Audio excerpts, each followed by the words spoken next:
Conflitos geopolíticos hoje no mundo, eles são presentes há vários anos, né? Desde guerras até os conflitos entre os países. E diante dessa grande complexidade está também o nosso universo de mineração. Falo aqui enquanto Vale, mas todos vocês fazem parte desse mesmo contexto.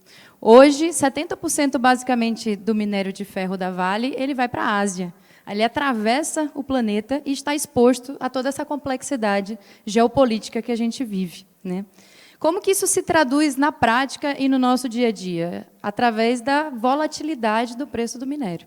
Então, o preço do minério, ele, nos últimos anos, saiu de 155 para 56 dólares a tonelada, uma volatilidade de mais de 60% do preço e que a gente não tem autonomia. Nossa autonomia não está sobre o preço, nossa autonomia está sobre os processos. Então, esse é um contexto super complexo, cheio de incertezas, que a gente precisa responder de alguma forma, né? Então, essa é a proposta aqui. Eu sou Gabriela Castro, estou como gerente de competitividade e performance, e vamos falar como que a gente lida hoje na Vale com essa complexidade diante dessas incertezas globais. A resposta para isso foi o programa de produtividade. Ele foi criado lá em 2021 com o objetivo de buscar a otimização de processos para redução de custo, né? E aí, como que ele se deu? A gente tem uma estrutura de várias Fs, apelidadas aí F1 até o F7, que olham para toda a nossa cadeia de produção e focam em algum assunto técnico. Então, o F1, por exemplo, foca em mapa de gargalos, em asset review, em entendimento de capacidades e excessos de capacidade para redução de custo. Já o F7, por exemplo, trata de otimização do nosso processo na China. Como é que a gente olha para a nossa logística lá na China e reduz? O F6, por exemplo, trata do processo de demurge. Como que a gente usa a modelagem estatística com inteligência artificial para reduzir as nossas multas aí nos portos. Essas são 7 frentes, e o que a gente vai falar aqui especificamente é o F4, que é a frente de gestão matriciada de custos. Como que ela funciona na prática, né?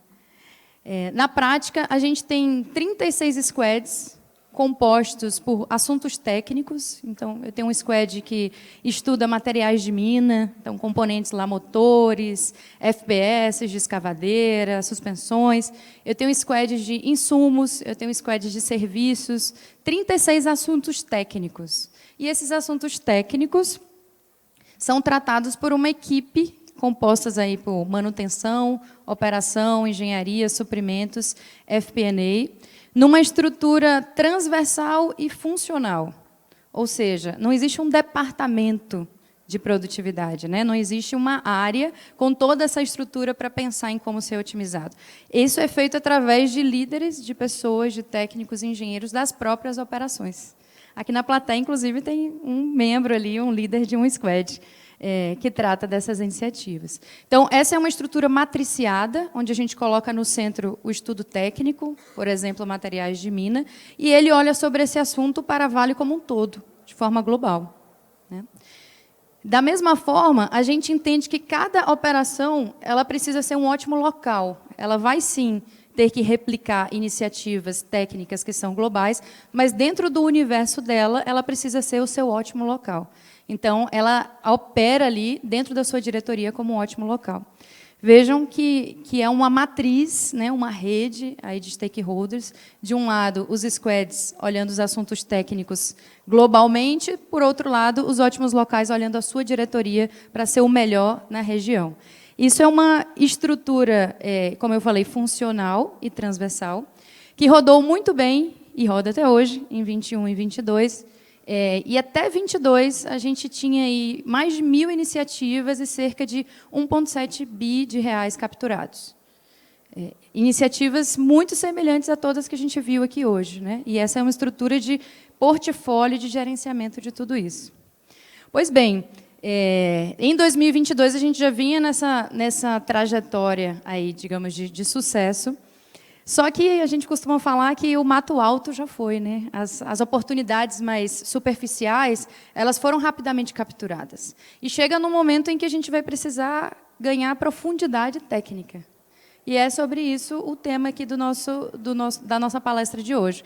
Como que, dentro de um contexto complexo, global, obviamente na mineração, obviamente na Vale, diante de uma pressão de preço muito grande, a gente consegue se estruturar para usar metodologias ágeis em toda essa relação. Né? E aí, metodologias ágeis é um tema super complexo também, super subjetivo e heterogêneo.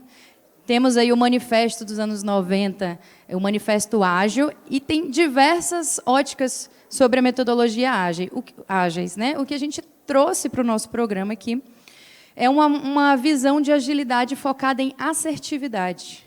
Então, muita gente confunde, né? A agilidade é ser rápido, é ser veloz, e não é sobre isso. A agilidade que a gente traz aqui é sobre ser assertivo, é sobre destravar valor sobre os principais problemas. Então, batizamos, né, coletamos essa estrutura lá do ágil, juntamente com uma visão de design de serviço, muito conhecida como Design Thinking, né, que é metodologia muito utilizada, e o nosso velho conhecido Lean Manufacturing, que eu tenho certeza aí no nosso ambiente de indústria tem diversos conceitos e elementos que vocês utilizam. Diante de toda essa salada de fruta de metodologias é que veio o insight do e se. Né? E se a gente juntar um problema complexo para utilizar uma metodologia que foi feita para trabalhar com complexidades? A metodologia ágil nada mais é do que uma metodologia que nos suporta a gerenciar incertezas. Né? E foi assim que surgiu o Bootcamp, como um jogo de Tetris, as peças de Tetris que se encaixam aí perfeitamente, eliminando desperdícios. A gente adotou, inclusive, o Tetris como a nossa identidade visual. A gente criou um programa, um movimento, né, dentro do programa de produtividade, chamado Bootcamp de Produtividade. É um movimento, né, eu não diria que é um evento. Ele é uma experiência. E o Tetris ele vem para isso, para encaixar essas peças certinhas, eliminando desperdício e destravando valores.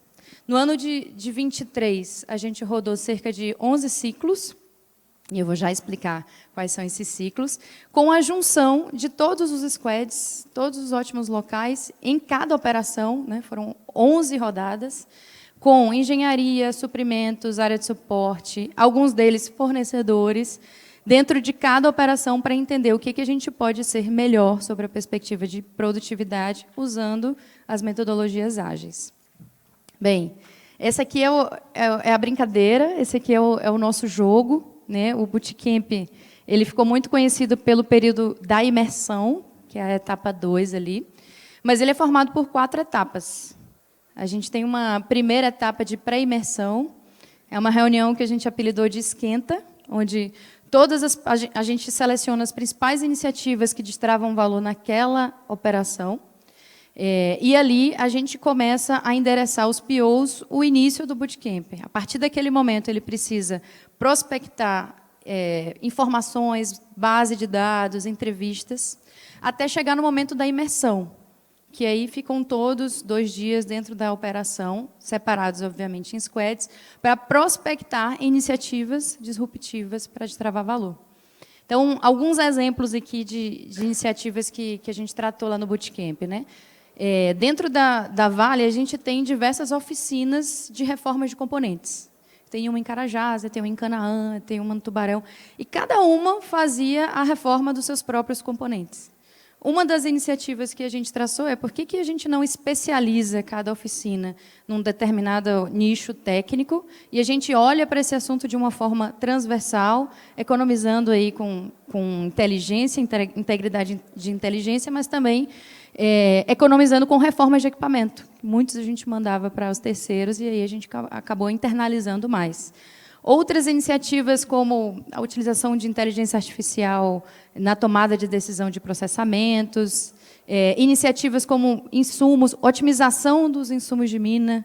Então, se a gente usa 2 espoletas, se usa só uma, se ela é eletrônica, se é elétrica. Então, todas essas discussões elas foram feitas dentro do ambiente aí dessa jornada do Bootcamp. Então, depois do passo 2, que é a imersão, vem o período de pós-imersão. É importante frisar também que dentro da imersão, a gente chegava com as temáticas, mas dentro dele a gente priorizava o problema, priorizava a solução, validava a solução e valorava a solução. Então, no final do segundo dia, a gente já sabia ali mais ou menos qual que era o potencial de captura daquelas iniciativas que rodaram dentro do bootcamp. Na sequência, a gente tem o período aí da pós-imersão, que é o refinamento, a valoração mais específica das memórias de cálculo, até os resultados e os reconhecimentos dos times, né? E aí, turma, a gente colocou esse 1.000 aqui, mas muito mais de 1.000 pessoas envolvidas em todas as operações da companhia.